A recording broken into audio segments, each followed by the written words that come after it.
The Old Woman and the Cask.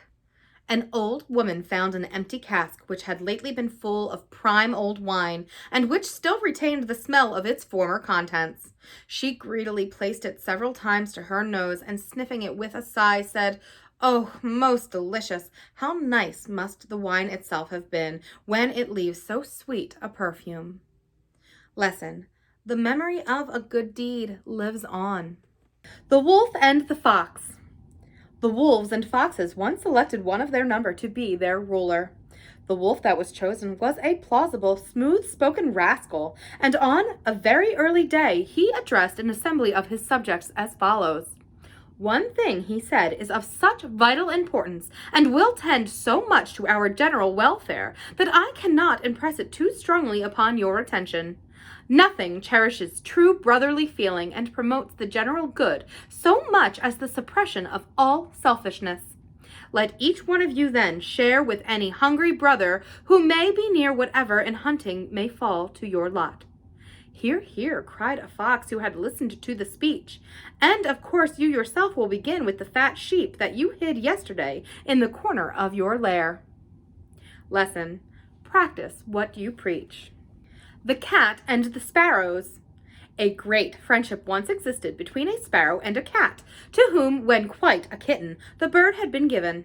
When they were playing together, the bold sparrow would often fly into the little mimic rages and peck the cat with his bill, while pussy would beat him off with only half-opened claws, and though this sport would often wax warm, there was never any real anger between them. It happened, however, that the bird made the acquaintance of another sparrow, and being both of them saucy fellows, they soon fell out and quarreled in earnest. The little friend of the cat in these fights generally fared the worst, and one day he came trembling all over with passion, and he besought the cat to avenge his wrongs for him. Pussy thereupon pounced on the offending stranger and speedily crunched him up and swallowed him. "I had no idea before that sparrows were so nice," said the cat to herself, for her blood was now stirred, and as quick as thought her little playmate was seized and sent to join his enemy. Lesson: trouble is more easily started than stopped. The Dog in the Manger. A dog was lying in a manger full of hay. An ox, being hungry, came near and was going to eat of the hay. The dog, getting up and snarling at him, would not let him touch it. "Surly creature," said the ox, "you cannot eat the hay yourself, and yet you will let no one else have any." Lesson: do not begrudge others what you yourself cannot enjoy. The Wolves and the Sheep. Once upon a time the wolves sent an embassy to the sheep, desiring that there may be a lasting peace between them. "Why," said the messengers, "should we be forever at war? These wicked dogs are the cause of it all. They are always barking at us and making us mad. Now, if you will give up your dogs, we will send you our children as hostages of peace." The silly sheep agreed to the proposal and dismissed the dogs. The wolves gave up their whelps, but the young wolves cried for their mothers, and the wolves then claimed that the peace had been broken and set upon the sheep, who, deprived of their defenders, the dogs, could make no resistance, but fell an easy prey to their enemies. Lesson: make no truce with a sworn enemy. The Frog and the Mouse. A frog and a mouse, who had long been rivals for the sovereignty of a certain marsh, had had many a skirmish and running fight together, agreed one day to settle the matter once and for all by a fair and open combat. They met, and each, armed with the point of a bulrush for a spear, was ready to fight to the death. The combat began in earnest, and there is no knowing how it might have ended, had not a kite, seeing them from afar, pounced down and carried off both heroes in her talons. Lesson: peace brings security. The Old Man and Death. A poor and toil-worn peasant, bent with years and groaning beneath the weight of a heavy faggot of firewood, which he carried, sought, weary and sore-footed, on a long and dusty road to gain his distant cottage. Unable to bear the weight of his burden any longer, he let it fall by the roadside, and, sitting down upon it, lamented his hard fate. What pleasure had he known since he first drew breath in this sad world? From dawn to dusk, one round of ill-requited toil. At home, empty cupboards, a discontented wife, and disobedient children. He called on death to free him from his troubles. At once the king of terror stood before him and asked him what he wanted.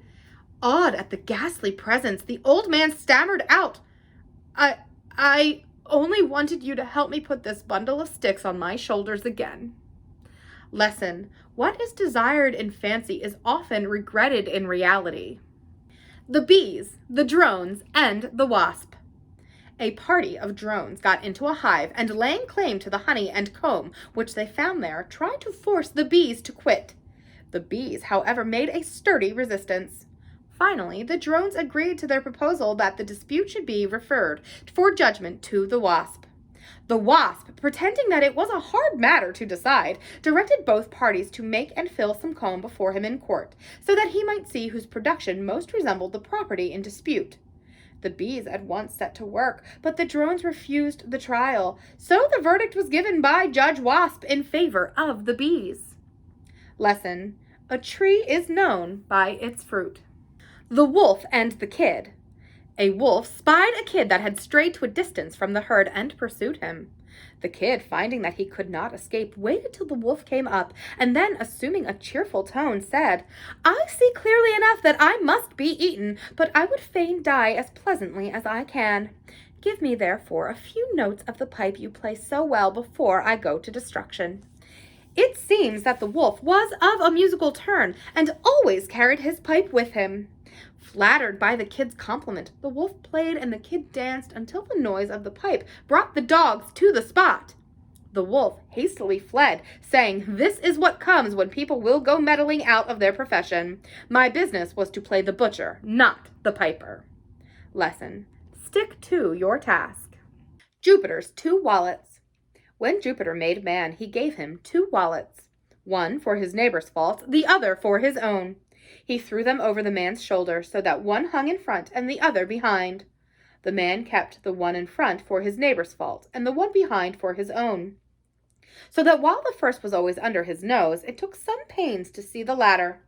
This custom, which began thus early, is not quite unknown at the present day.